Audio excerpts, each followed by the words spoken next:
हा जो दरोड्याचा गुन्हा घडलेला होता त्याच्यामध्ये यापूर्वी आम्ही 5 आरोपी अटक केलेले आहेत। तर त्याच्यामध्ये मूळ जी टीप दिली तर तिथपर्यंत आम्ही शेवटपर्यंत पोहोचण्यामध्ये आम्हाला यश आलेलं आहे।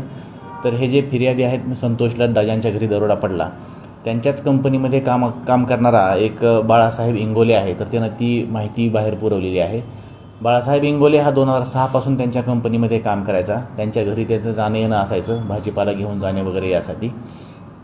तर ह्या बाळासाहेब इंगोलेनं आदिनाथ जाधव म्हणून एक व्यक्ती आहे आरोपी, त्याला ती माहिती पुरवली। आदिनाथ जाधवनं ती गणेश गोराडे याला माहिती पुरवली। गणेश गोराडे हा महेश गोराडेच्या मेडिकलवर काम करायचा, त्यानं महेश गोराडेला ती माहिती दिली आणि महेश गोराडे याने ती बातमी देवीदास शिंदे याला फोन करून त्याच्याशी संपर्क करून ती माहिती कळवली, ज्याला आम्ही यापूर्वीच अटक केली आहे गुन्ह्यामध्ये।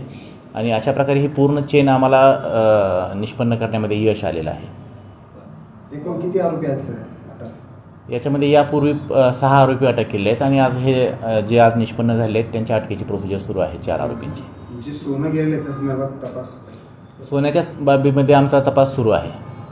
बाळासाहेब इंगोले जो आरोपी होता त्याची आणि या संतोष लड्डांचे काय संबंध होते, कसं त्याचं थोडक्यात सांगा। संतोष लड्डा आणि बाळासाहेब इंगोले हे एकाच गावचे आहेत, एक क्लासमेट आहेत।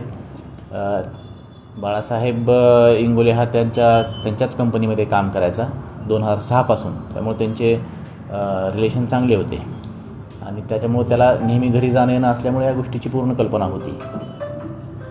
एक प्रश्न तो आहे की सोनं किती आहे आणि ते कुठं आहे त्याच्याबद्दल काही हे सापडलंय का, क्लू सापडलाय की काय? नाही, त्याच्या बाबतीमध्ये आमचा तपास सुरू आहे, निश्चितच आम्हाला त्याच्यामध्ये यश येईल।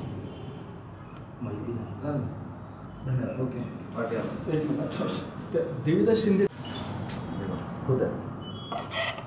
महेश गोराडेनं ही माहिती दिली देवीदास शिंदेला आणि देवीदास शिंदेनं जो यापूर्वी अटक केलेला आरोपी आहे योगेश हसबे, तर तो योगेश हसबेशी कॉन्टॅक्टमध्ये होता, जो की ज्यांनी प्लॅन केला होता। देवीदास शिंदेनं मग हे आरोपी योगेशला ते घराची रेखी केली, त्याला घर दाखवलं आणि त्यांनी हा कट केलेला आहे।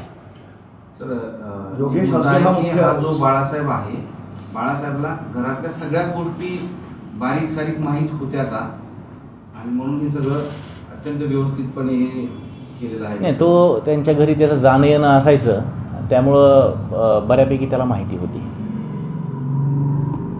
हसबे हा मुख्य आरोपी आहे।